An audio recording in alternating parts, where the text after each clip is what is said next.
పూర్తి వివరాలకు చదవండి రేపటి అక్షర శిల్పం దినపత్రికలో.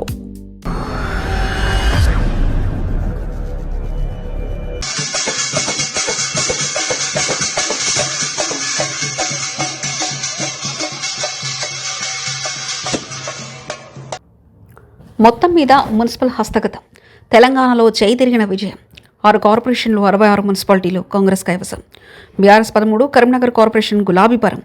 కనీస పోటీ ఇవ్వలేకపోయిన బీజేపీ ఎదురులో ఉత్కంఠ రేపుతున్న హంగ్ మున్సిపాలిటీలో 16న మేయర్, చైర్పర్సన్ల ఎన్నిక టెన్షన్.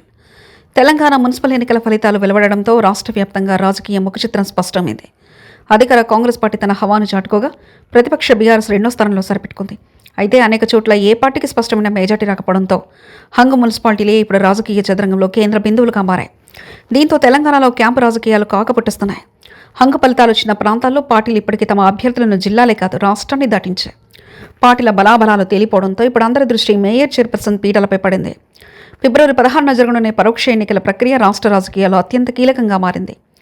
వార్డుల వారీగా విజేతలెవరో తేలిపోయినా అసలైన కుర్చీ ఆట ఇప్పుడే మొదలైంది. రాష్ట్రంలో మొత్తం 7 నగరపాలక సంస్థల కార్పొరేషన్లు, 116 మున్సిపాలిటీలకు ఎన్నికలు జరగగా మెజార్టీ స్థానాలను కాంగ్రెస్ తన ఖాతాలో వేసుకుంది. 6 కార్పొరేషన్లో కాంగ్రెస్ స్పష్టమైన ఆధిక్యత సాధించింది. రామగుండం, నిజామాబాద్, మహబూబ్ నగర్, నల్గొండ, మంచిర్యాల వంటి కీలక నగరాల్లో హస్తంపాటు విజయం సాధించింది. అలాగే 116 మున్సిపాలిటీల్లో కాంగ్రెస్ 66 చోట్ల విజయకేతనం ఎగురవేసింది. పాలకపక్షం తన బలాన్ని నిరూపించుకుంది. బీఆర్ఎస్, బీజేపీలు మాత్రం ఆశించిన స్థాయిలో పోటీ ఇవ్వలేదు. బీఆర్ఎస్ సుమారు 13 మున్సిపాలిటీలో విజయం సాధించగా బీజేపీ కరీంనగర్ కార్పొరేషన్లో అతిపెద్ద పార్టీగా అవతరించి మేయర్ పీఠం వైపు అడుగులు వేస్తుంది. ఈ ఎన్నికల్లో అత్యంత ఆసక్తికరమైన అంశం హంగ్ ఏర్పడడం. సుమారు 37 వరకు మున్సిపాలిటీలో ఏ ఒక్క పార్టీకి మ్యాజిక్ ఫిగర్ సగం కంటే ఎక్కువ సీట్లు రాలేదు. ఈ హంగ్ మున్సిపాలిటీలే ఇప్పుడు క్యాంపు రాజకీయాలకు అడ్డంగా మారాయి. ఇక్కడ స్వతంత్ర అభ్యర్థులు, ఇండిపెండెంట్లు, ఎక్స్ అఫీషియో సభ్యుల ఓట్లు నిర్ణయాత్మకంగా కానున్నాయి. ఉదాహరణకు కరీంనగర్ కార్పొరేషన్లో బీజేపీకి మెజార్టీ చేరువగా సీట్లు వచ్చినా స్వతంత్రుల మద్దతుంటేనే మేయర్ పీఠం దక్కుతుంది. అలాగే కొత్తగూడెం కార్పొరేషన్లో కాంగ్రెస్, సిపిఐ మధ్య తీవ్ర పోటీ నెలకొంది.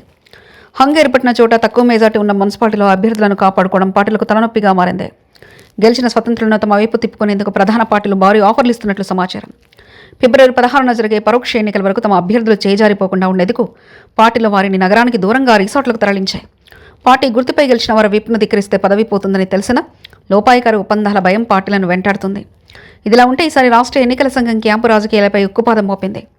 అభ్యర్థులను వారి ఇష్టానికి వ్యతిరేకంగా నిర్బంధిస్తే కఠిన చర్యలు తీసుకోవాలని కలెక్టర్ను, పోలీసులను ఆదేశించింది. ఇది ప్రజాస్వామ్య విలువలను కాపాడే ప్రయత్నంగా కనిపిస్తుందని క్షేత్రస్థాయిలో పార్టీలు తమ వ్యూహాలను అమలు చేస్తూనే ఉన్నాయి. అభ్యర్థుల రక్షణ కోసం లేదా ఫిరాయింపులను అడ్డుకోవడానికి పార్టీలు చేసే ఈ క్యాంపు మేనేజ్మెంట్ రాజకీయ విశ్లేషకులను సైతం ఆశ్చర్యపరుస్తుంది. మొత్తానికి చూస్తే కాంగ్రెస్ భారీ విజయం సాధించినప్పటికీ సుమారు 38 మున్సిపాలిటీల్లో స్వతంత్ర అభ్యర్థులే కింగ్ మేకర్లుగా మారారు. ఫిబ్రవరి 16న మేయర్, చైర్పర్సన్ ఎన్నికల సమయంలో ఎక్స్ అఫీషియో ఓట్లు ఎవరికి పడతాయి, స్వతంత్రులు ఎటువైపు మొగ్గు చూపుతారనే అంశంపైన ఆయా పురపాలిక భవిష్యత్తు ఆధారపడి ఉంది. రాష్ట్ర ఎన్నికల సంఘం కఠిన నిబంధనలు పెట్టినప్పటికీ తెర వెనుక జరుగుతున్న ఈ రాజకీయ చదరంగం ఇప్పుడు తెలంగాణలో హాట్ టాపిక్గా మారింది. తెలంగాణలో 7 నగరపాలక సంస్థలు, 116 మున్సిపాలిటీలో సారథులను ఎన్నుకునేందుకు రాష్ట్ర ఎన్నికల సంఘం పక్కా ప్రణాళికలను సిద్ధం చేసింది. ప్రజల ద్వారా నేరుగా ఎన్నికైన కార్పొరేటర్లు, కౌన్సిలర్లు తమలో ఒకరిని మేయర్గా లేదా చైర్పర్సన్గా ఎన్నుకుంటారు. ఎన్నికల్లో కేవలం ఎన్నికైన ప్రతినిధులే కాకుండా ఎక్స్ అఫీషియో సభ్యులు కూడా ఓటు హక్కు వినియోగించుకున్నారు. ఇది సమీకరణాలు మార్చే అవకాశం ఉంది. ఓటింగ్ చేతులెత్తే విధానం ద్వారా జరుగుతుంది. తొలుత మేయర్, చైర్పర్సన్ ఎన్నిక, ఆ తర్వాత డిప్యూటీ మేయర్, వైస్ చైర్పర్సన్ ఎన్నిక నిర్వహిస్తారు. ఒకవేళ ఈ ఇద్దరు అభ్యర్థులకు సమాన ఓట్లు వస్తే విజేతను టాస్ లాటరీ ద్వారా నిర్ణయించిన ఈ ప్రక్రియలో అత్యంత ఉత్కంఠభరితమైన అంశం 2026 మున్సిపల్ ఎన్నికల అధికార ప్రతిపక్ష పార్టీలకు ప్రతిష్టాత్మకంగా మారాయి. వార్డులో గెలిచిన స్వతంత్ర అభ్యర్థులు ఇప్పుడు కింగ్ మేకర్లుగా మారే అవకాశం ఉంది. ముఖ్యంగా గ్రేటర్ పరిధిలోని కార్పొరేషన్లో పట్టు సాధించడం ద్వారా రాష్ట్ర రాజకీయాల్లో తమ బలాన్ని చాటాలని పార్టీలు భావిస్తున్నాయి. ఫిబ్రవరి 16న జరగబోయే ఈ పరోక్ష ఎన్నికలు కేవలం పదవుల భర్తీ మాత్రమే కాదు, పార్టీల అంతర్గత క్రమశిక్షణకు, వ్యూహ చిత్రకు ఒక పరీక్ష లాంటిది. ఈ క్రమంలో క్యాంపుల నుంచి నేరుగా పోలింగ్ కేంద్రాలకు రాబోతున్న అభ్యర్థులు ఎవరిని గెలిపిస్తారో చూడాలి. మరిన్ని కథనాల కోసం సబ్స్క్రైబ్ చేసుకోండి మీ అక్షర శిల్పం. పూర్తి వివరాలకు చదవండి రేపటి అక్షర శిల్పం దినపత్రికలో.